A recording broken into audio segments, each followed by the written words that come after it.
తల్లిదండ్రులకు నా యొక్క శుభాభివందనాలు. ఈ రోజు మన పాఠశాల యొక్క మొదటి వార్షిక దినోత్సవాన్ని జరుపుకుంటున్న ఈ ప్రత్యేక సందర్భంలో మీతో మాట్లాడే అవకాశం లభించినందుకు నేను చాలా సంతోషంగా ఉన్నాను.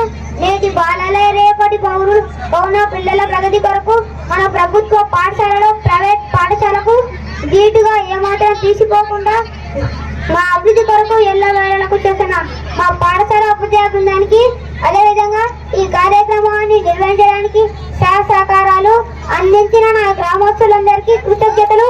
మల్లెల లాంటి మా పిల్లల తరఫున శతకోటి వందనాలు. Thanks very much.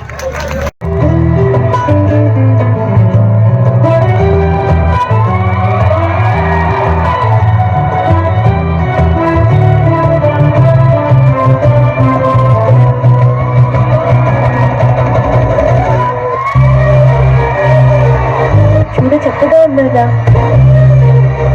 నా దిష్టే తగిలేలా ఉంది.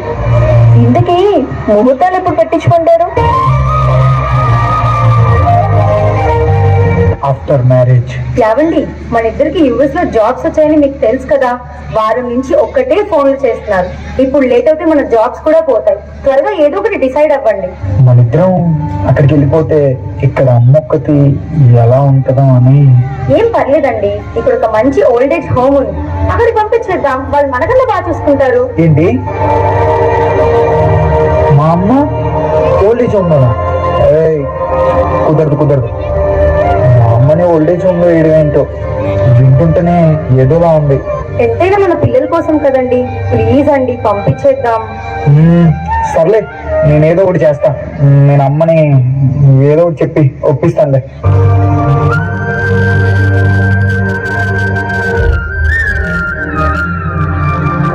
అమ్మా, యుఎస్ వెళ్ళాలని చెప్పాం కదమ్మా. ఏంటన్నా? ఏమన్నా? అది నాకు సరిగ్గా వినపడలేదు. మళ్ళీ ఒకసారి చెప్పు. అది ఓల్డ్ ఏజ్ హోమ్.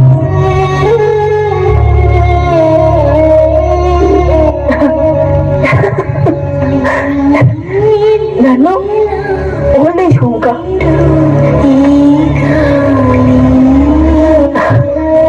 కన్నా, నీకోసం ఓల్డ్ ఏజ్ హోమ్ కేట్రా నా ప్రాణాలు ఇచ్చి వెళ్ళమన్నా వెళ్తానుగా.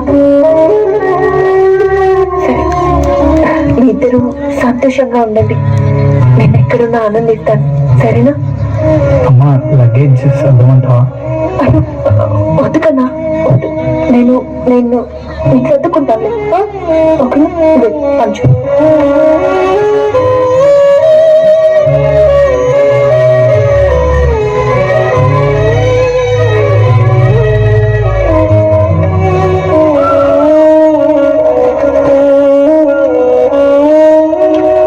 మేడం నమస్తే. మాట్లాడుతున్నారు చూడు, వాడే బాబు. నేను ఒకప్పుడు దత్తత తీసుకున్నవాడు.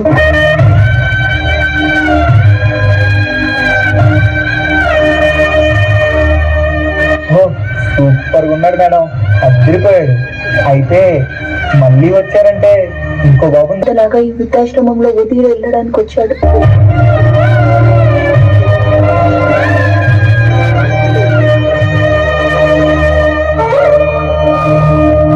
ఎలా వేయాలనిపించింది నీకు? నువ్వు పుట్టినప్పుడు అందరూ గాలికి పుట్టావు అంటుంటే అదేమి పట్టించుకోకుండా తను నిన్ను దత్తత తీసుకొని తన గుండెల్లో పెట్టి చూసుకుంది. దానికి నువ్వు ఇచ్చే వాల్యూ ఇదేనా? మాట్లాడవే. ఐఎమ్ సారీ అమ్మా, ఐఎమ్ సారీ. ఎక్కడో గాలికి పుట్టినాడని తీసుకొచ్చి గుండెల్లో పెట్టి చూసుకున్నావు. నన్ను క్షమించమ్మా, నన్ను క్షమించే. అయ్యో కన్నా, ఏడొద్దు కన్నా. పదమ్మా, మన ఇంటికి వెళ్దాం. నేను నీతోనే ఉంటానమ్మా. నేను ఎక్కడికి పోనమ్మా, నేను నీతోనే ఉంటా. ఏడొద్దురా, ఈ అమ్మ ఎక్కడున్నా నీతో ఉన్నట్టే కదరా. నువ్వు మాత్రం ఏడొద్దురా. నువ్వు ఏడిస్తే ఈ అమ్మ తట్టుకోలేదు, నీకు తెలుసు కదా. నిన్ను వదిలేసి నేను ఎక్కడికి పోనురా. మనందరం ఎప్పటికీ కలిసే ఉందాం, సరేనా?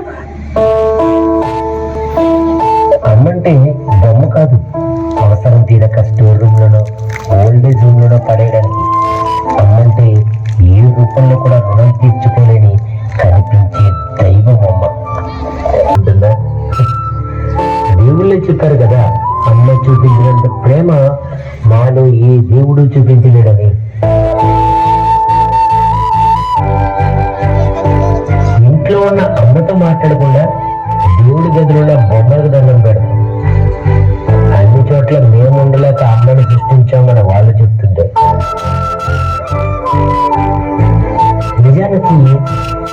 పిల్లల అమ్మ ఒక్కటే.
కేజీలకు పైగా బరువుంది.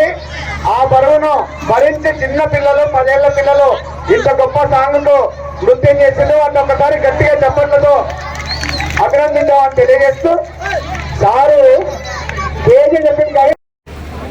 రవినాయక్ పిఎస్ పొన్నాకల్ ఈ యాన్యువల్ డే ప్రోగ్రామ్ చేయడం ఉద్దేశం ఏంటమ్మా అంటే, నేను 2012 డిఎస్లో సెలెక్షన్ అయినాను. ప్రభుత్వ పాఠశాలలో ప్రతి ఒక్కరు కూడా డిగ్రీలు, పీజీలు, డిఎస్సీలు అన్ని టెట్లు అన్ని క్వాలిఫికేషన్ చదువుకొని ఉంటారు. ఎందుకంటే ప్రైవేట్ పాఠశాల మామూలుగా ఇంటర్ డిగ్రీ చేసే వాళ్ళే బోధిస్తుంటారు. నా సర్వీస్లో ఈ యాన్యువల్ డే ప్రోగ్రామ్ చేయడం 4వసారి. నేను బడిలో జాయిన్ అయినప్పుడు నా పాఠశాలలో 75 మంది ఉంది. నేను జాయిన్ అయ్యి యాన్యువల్ డే ప్రోగ్రామ్ చేయడం వల్ల 150 మెంబర్స్ని చేయడం జరిగింది. అది ఘనంగా సక్సెస్. పక్క ఊరు నందిపేట అని ఉంటుంది, ఆ ఊరిలో 150 మంది స్ట్రెంత్ చేయడం జరిగింది. కాబట్టి అదే ఉద్దేశంతో మా స్టాఫ్ అందరూ చర్చించుకొని ఇక్కడ యాన్యువల్ డే ప్రోగ్రామ్ కన్వీనియర్గా రీతిలో జరగాలనే ఉద్దేశంతో ఎప్పుడు జరగలే, ఇక్కడ ఈ ఊర్లో ఎప్పుడు ఇలాంటి ప్రోగ్రాం జరగలే. కాబట్టి అందరం మేము చర్చించుకొని ఈ ప్రోగ్రాం చేసి బడిలో స్ట్రెంత్ని పెంచాలి, ప్రభుత్వ పాఠశాలలో స్ట్రెంత్ని పెంచాలి. అదేవిధంగా మా మీద ఏమైనా డౌట్ ఉంటే, సమయానికి ఎవరు రాకుంటే ఉంటే మమ్మల్ని నిలదించండి. మేము ప్రభుత్వ పాఠశాలలో బోధించడానికి సిద్ధంగా ఉన్నాం. ఎందుకంటే ఏ పిల్లానికి డౌట్ ఉన్నాడో మేము పేరెంట్ మీటింగ్లో చెప్తుంటాం. ఎక్కడ డౌట్ ఉంది, మ్యాథ్స్లో ఉన్నాడా, తెలుగులో ఉన్నాడా, ఇంగ్లీష్లో ఉన్నాడా, మాకు పీటీఎం ప్రభుత్వం ప్రతి నెల 3వ శనివారం రోజు మీటింగ్ పెట్టడం జరుగుతుంది. ఆ మీటింగ్లో చర్చించుకొని ఉపాధ్యాయులకు అదేవిధంగా తల్లిదండ్రులకు అనుసంధానం చేయడం వల్ల విద్యార్థులు ఎదగడానికి అవకాశం ఉంటుంది. అదేవిధంగా ప్రభుత్వ పాఠశాలలో విహారయాత్రకు తీసుకెళ్ళడం జరుగుతుంది. ప్రైవేట్ పాఠశాల కంటే ఎక్కువగా చేస్తూ ఉంటాం. కాబట్టి ఎక్కడ కూడా తక్కువ కాకుండా మేము అన్నింటిలో ముందు ఉంటామని కోరుకుంటూ ఈ మీడియా మిత్రులందరికీ ముగిస్తూ వెంకటేష్ కొన్నకల్ ప్రాథమిక పాఠశాల ప్రధానోపాధ్యాయులు. ఈరోజు కొన్నకల్ గ్రామంలో గ్రామ చరిత్రలో చిరస్థాయిగా నిలిచిపోయేటట్లుగా గ్రామం యొక్క పాఠశాల విద్యార్థుల చేత వార్షికోత్సవం, పిల్లల సంబరాలు, పిల్లల పండుగ నిర్వహించడం అనేటువంటి జరుగుతూ ఉంది. మరి ఈరోజు ఇంత పెద్ద ఎత్తున ఈ కార్యక్రమం నిర్వహించడానికి కారణం మా గ్రామ ప్రజల యొక్క సహాయ సహకారాలు.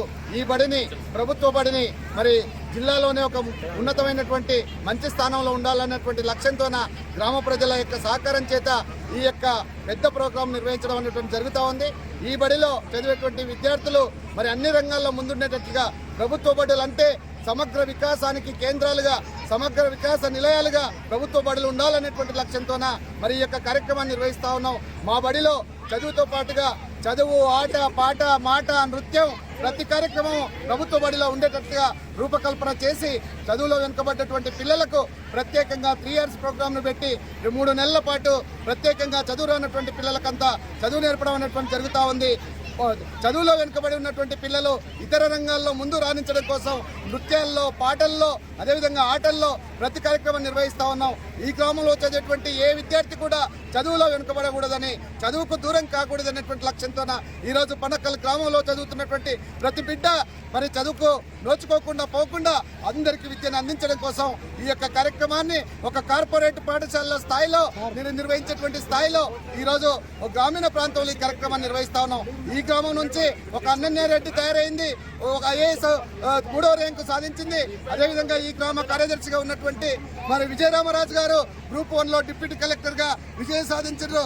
అదేవిధంగా మరొక అమ్మాయి ఈ గ్రామానికి చెందిన అంగన్వాడీ టీచర్ కూతురు ఏఈగా చందన అనేటువంటి అమ్మాయి, ఇటీవలనే చందన అనేటువంటి అమ్మాయి, ప్రియాంక అనేటువంటి అమ్మాయి ఈరోజు ఏఈగా సెలెక్ట్ అయ్యి రేపు సీఎం గారి చేతుల మీదుగా మరి తన యొక్క నియామకాన్ని అందుకోబోతా ఉంది. వీరందరి స్ఫూర్తితో పేద పిల్లలు కూడా ఒక ఉత్తమమైనటువంటి, ఉన్నతమైనటువంటి స్థాయికి రావాలనే లక్ష్యంతో ఈ యొక్క కార్యక్రమాన్ని నిర్వహిస్తున్నామని, దీనికి సహకరిస్తున్నటువంటి గ్రామ పెద్దలకు మా పాఠశాల ఉపాధ్యాయ బృందం తరపున, మా పిల్లల తల్లిదండ్రుల తరపున శిరస్సు వంచి నమస్కరిస్తూ ఈ సహాయ సహకారాలు ఎల్లవేళలో ఉంటే ప్రభుత్వ బడిని ఉన్నత స్థానంలో నిలబెట్టేందుకు మా శాయశక్తిలా కృషి చేస్తామని తెలియజేస్తూ ఈ అవకాశం ఇచ్చినటువంటి మీడియా మిత్రులకు ధన్యవాదాలు తెలుపుతూ సెలవు తీసుకుంటాం. కొనకల్ గ్రామంలో ప్రైమరీ స్కూల్లో యాన్యువల్ డే ప్రోగ్రాం అంగరంగ వైభవంగా జరుగుతుంది. ఈ కార్యక్రమానికి ప్రైమరీ స్కూల్ అధ్యాపక బృందం మరియు ప్రధానోపాధ్యాయులు, ఉపాధ్యాయులకు ప్రత్యేక ధన్యవాదాలు తెలుపుతున్నాం. ఎందుకనగా మేము కూడా ఈ స్కూల్ నుంచి పోయిన విద్యార్థులమే, కానీ ఏనాడు కనీని విరగని రీతిలో ఇంత పెద్ద ప్రోగ్రాం చేస్తున్నామంటే ప్రైవేట్ స్కూల్కు ధీటుగా ఇంకా మించిన విధంగా కార్యక్రమాలు జరుగుతున్నాయంటే ఫస్ట్ క్లాస్ నుంచి 5th క్లాస్ వరకు పిల్లలు ఈరోజు చూస్తున్నామంటే ఈ కార్యక్రమాలు ఇంత పెద్ద ఎత్తున జరుగుతుందంటే ప్రైవేట్ స్కూళ్ళకు పంపించడం వృధా అనిపిస్తుంది. ఎందుకంటే ఈ విధంగా మా స్కూల్లో, మా ఊర్లో ఒక ప్రభుత్వ పాఠశాలలో ఈ విధంగా ఇంత పెద్ద కార్యక్రమాలు చేస్తున్నామంటే అద్భుతం. దానికి మా గ్రామస్తులందరూ ఫస్ట్ మా హెడ్ మాస్టర్ గారు, అధ్యాపక బృందం మమ్మల్ని అప్రోచ్ అయ్యారు. ఈ విధంగా కార్యక్రమం చేద్దామంటే మేము ఎల్లవేళ్ళ సహకారం ఇస్తారు, మీకు ఏదైనా సహకారం మీరు దేనికైనా ప్రొసీడ్ అని చెప్పేసి మేము కూడా అనుమతి సార్ వాళ్ళకి చెప్పడం జరిగింది. ఆ విధంగానే సహకరించినాం. కార్యక్రమాన్ని దిగ్విజయంగా చేస్తున్నందుకు కూడా ఈ విధంగా మా గ్రామంలో అందరికీ గ్రామం తరఫున కృతజ్ఞతలు తెలుపుతూ. నా పేరు మహమూద్, నేను జిల్లా పరిషత్ మాజీ కోర్టు సభ్యుని. ఈరోజు మా పుండకల్ గ్రామంలో ప్రైమరీ స్కూల్లో వార్షికోత్సవం సందర్భంగా చాలా చక్కటి కార్యక్రమం చేయడం జరుగుతూ ఉంది. నాకు తెలిసి నాకు ఊహ ఉన్నప్పటి నుంచి, నేను చిన్నప్పటి నుంచి గవర్నమెంట్ స్కూల్లోనే చదివాను, ప్రభుత్వ పాఠశాలలో చదివాను. మేము కూడా ఇలాంటి కార్యక్రమాలు ఇప్పటివరకు ఈ గ్రామంలో ఎప్పుడు జరగలేదు. ఏ గవర్నమెంట్ పాఠశాలలో కూడా ఇలాంటి కార్యక్రమాలు తీసుకోలేదు. ఈరోజు మా గ్రామానికి వచ్చిన ఉపాధ్యాయ బృందం చాలా మంచి టీం వచ్చింది. ఈ టీం ఈరోజు ప్రైవేట్ పాఠశాలలు ధీటుగా మేము తీసుకోలేదనే విధంగా ఈరోజు కార్యక్రమాలు చెప్తా ఉన్నారు. బేసిక్గా గ్రామంలో ప్రాథమిక స్థాయి నుంచి బేసిక్ గట్టిగుంటేనే విద్య ఈరోజు హై స్కూల్ పోయేరకు బాగుంటుంది. కాబట్టి బేసిక్గా ఈరోజు ఈ ఉపాధ్యాయులు చాలా కృషి చేస్తూ ఉన్నారు, స్ట్రెంత్ పెంచడానికి పనిచేస్తున్నారు. ప్రైవేట్ పాఠశాలలు ఏ విధంగా వాళ్ళు పబ్లిసిటీ చేసుకుంటారో ఆ విధంగా ఈ పంతులు ఈరోజు మా గ్రామంలో ఈరోజు పబ్లిసిటీ చేసుకుంటా గ్రామంలో ఉన్న ప్రతి రైతు, ప్రతి రైతు దగ్గర వెళ్ళి విద్యార్థుల తల్లిదండ్రులు వెళ్ళి కూలీల దగ్గర వెళ్ళి మీ పిల్లలు మా పాఠశాలకు పంపండి, మేము ఇంగ్లీష్ మీడియం కూడా బోధిస్తాం. ప్రభుత్వ పాఠశాల అంటే చిన్న చూపు చూడకండి. మీరు ఇక్కడ ప్రభుత్వ పాఠశాలలో పుస్తకాలు ఇస్తున్నారు, భోజనం పెడతా ఉన్నారు, దుస్తులు ఇస్తూ ఉన్నారు, ప్రతి ఒక్కటి ఫ్రీ ఇస్తున్నారు. దాంతోపాటు మేము కూడా చదువు చాలా చక్కగా చెప్తాం, మీరు మా మీద నమ్మకం పెట్టుకొని రండి అని చెప్పి ఈరోజు విద్యార్థులు చాలా సందర్భాల్లో ఇంటింటికి వెళ్ళి తల్లిదండ్రులను ఒప్పించే ప్రయత్నం చేస్తున్నారు. ఆ విధంగానే ఈరోజు పాఠశాల 100 మంది ఉన్న పాఠశాలలో ఈరోజు దాదాపు 130 మంది దాకా తీసుకొచ్చారు. వచ్చిన 2-3 నెలల్లో ఈ స్థాయికి తీసుకొచ్చారు మా పాఠశాల విద్యార్థులు ఉపాధ్యాయులు.